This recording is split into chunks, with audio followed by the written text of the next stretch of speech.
Mumbai Indians की जीती बाजी तिलक वर्मा ने हरवाई। हार्दिक पांड्या की एक गलती मुंबई इंडियंस पर पड़ गई भारी और प्लेऑफ की रेस मिट्टी में मिलाई। आखिरकार कैसे अब प्लेऑफ की रेस से मुंबई इंडियंस का बाहर होना पक्का हो चुका है और कौन सी वो गलती रही हार्दिक पांड्या की जिसकी वजह से तिलक वर्मा की पारी तो खराब थी ही, साथ ही साथ मुंबई इंडियंस के लिए ये एक हार्दिक पांड्या की गलती भारी पड़ गई। सब कुछ बताएंगे इस वीडियो में। वीडियो पूरा देखिएगा, पसंद आए तो लाइक कीजिएगा, शेयर करिएगा दोस्तों में, और चैनल पहली बार आए हैं तो क्रिकेट रोस्टर की फैमिली में सब्सक्राइब बटन दबा करके अभी शामिल हो जाएगा। चलिए वीडियो को शुरू करते हैं।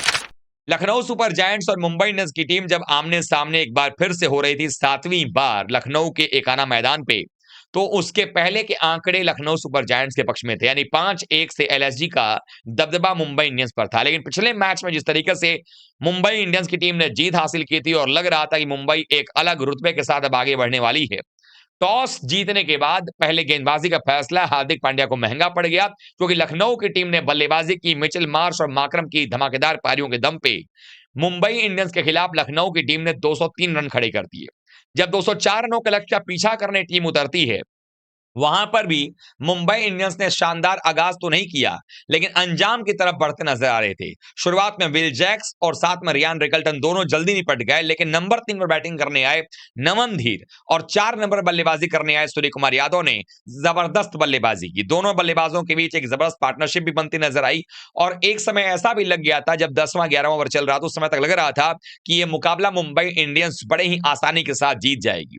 लेकिन गेम में ट्विस्ट आता है। ट्विस्ट ये आता है कि दिग्वेश राठी जब आउट करते हैं नमन धीर को, और नमन धीर जो कि 24 गेंदों में 46 रन बना करके आउट होते हैं, उसके बाद टीम की असली परेशानी शुरू होती है। सूर्य कुमार यादव चूंकि टिके हुए थे, नए बल्लेबाज के लिए आकर के वो रन बनाना क्या वो आसान था, ये सवाल बनकर के रह गया, क्योंकि जब तिलक वर्मा आए तो उनके बल्ले से रन निकलने का नाम ही नहीं ले रहे थे।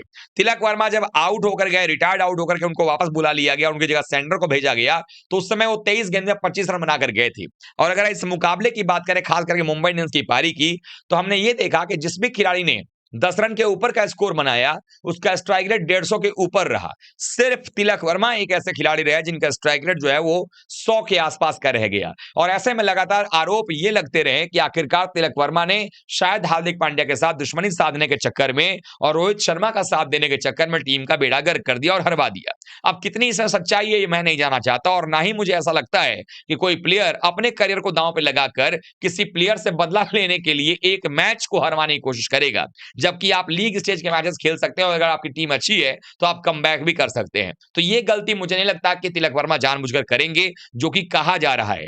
लेकिन सच्चाई आखिर क्या है और कहां पर वो गलती हार्दिक पांड्या से हो गई, वो मैं आपको कि जब टीम को जीत के लिए चाहिए थे अंतिम के 3 ओवर में लगभग 40-45 रन। अब यहां पर अगर आप देखेंगे तो सबको ये लगेगा कि ये मुकाबला तो यहीं पर हार गई थी टीम, या क्या ये मौका था या नहीं था। जब तिलक वर्मा और हार्दिक पांड्या बैटिंग कर रहे थे तो पांड्या बड़ी तेजी के साथ रन बना रहे थे। इवन पांड्या 16 बॉल में 28 बनाकर नाबाद भी गए, लेकिन मैच नहीं जितवा पाए। एक समय ऐसा आया जब 9-10 गेंदें बची थी, तब यह फैसला किया जाता है मुंबई इंडियंस की टीम मैनेजमेंट की तरफ से कि तिलक वर्मा को रिटायर्ड आउट करवा के बुला लिया जाएगा और सेंटनर चले जाएंगे। ये सिर्फ सबके लिए शॉकिंग न्यूज था, क्योंकि आपके पास कैरन पोलार्ड जैसा खिलाड़ी मैदान में बाहर बैठा हुआ नहीं था जो आएगा और 10 बॉल में 40 रन, 35 रन, 30 रन बनाकर चला जाएगा, क्योंकि आपके पास थे सेंटनर। और अगर सेंटनर को बल्लेबाजी करने के लिए भेजा गया तो क्या ये भरोसा मैनेजमेंट का जो था वो क्या हार्दिक पांड्या को भी सेंटनर पर था? क्योंकि आखिरी ओवर में जब 22 रन बनाने थे जीत के लिए और पहली बॉल पर हार्दिक पांड्या ने छक्का लगाया, तो 5 गेंदों में 16 की आवश्यकता थी।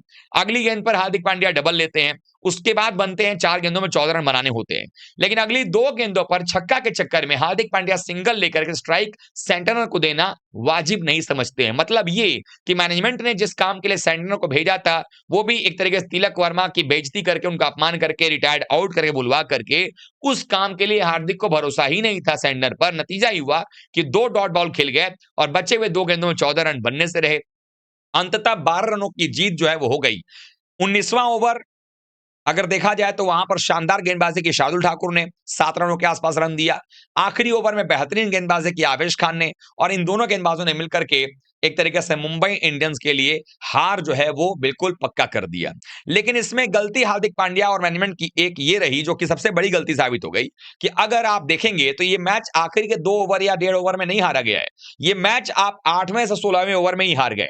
जब 8 ओवर का खेल जब पूरा हुआ था, अगर मैं उसकी बात करूं, तो पहले 8 ओवर के अंदर में जब तीसरा विकेट गिरा था पारी के 9वें ओवर में, जो कि पहली गेंद पर नमन धीर आउट हुए दिग्विजय शाही के खिलाफ में, उस समय स्कोर था 86 रन।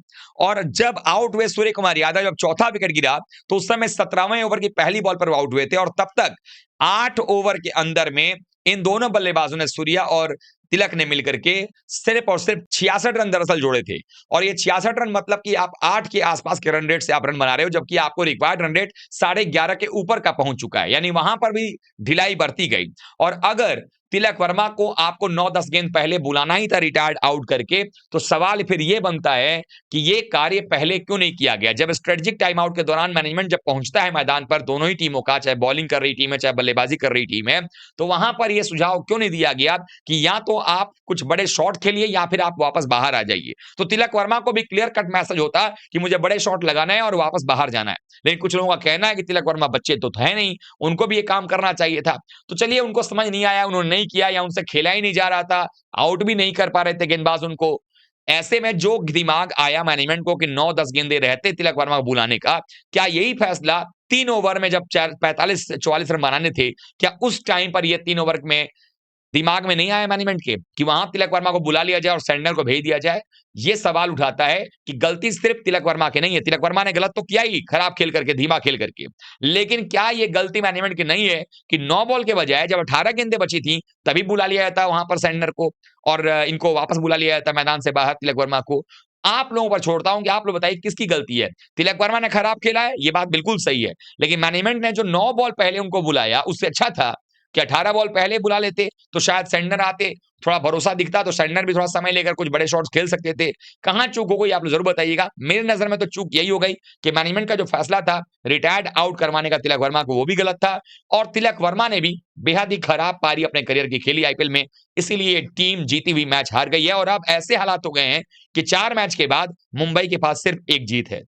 नतीजा ये है कि अब अगर मुंबई एक आधा मैच और हारती है, तो उसका प्लेऑफ की रेस से बाहर होना बिल्कुल कंफर्म हो जाएगा। अभी भी हालात कुछ अच्छे नजर नहीं आ रहे हैं। आप लोग क्या सोचते हैं कमेंट करके बताइएगा। वीडियो को लाइक कीजिएगा, शेयर कीजिएगा दोस्तों में, और चैनल पर पहली बार आए हैं तो सब्सक्राइब कर लीजिएगा। मिलते हैं एक बार फिर से, तब तक लास्ट वीक का बहुत बहुत धन्यवाद।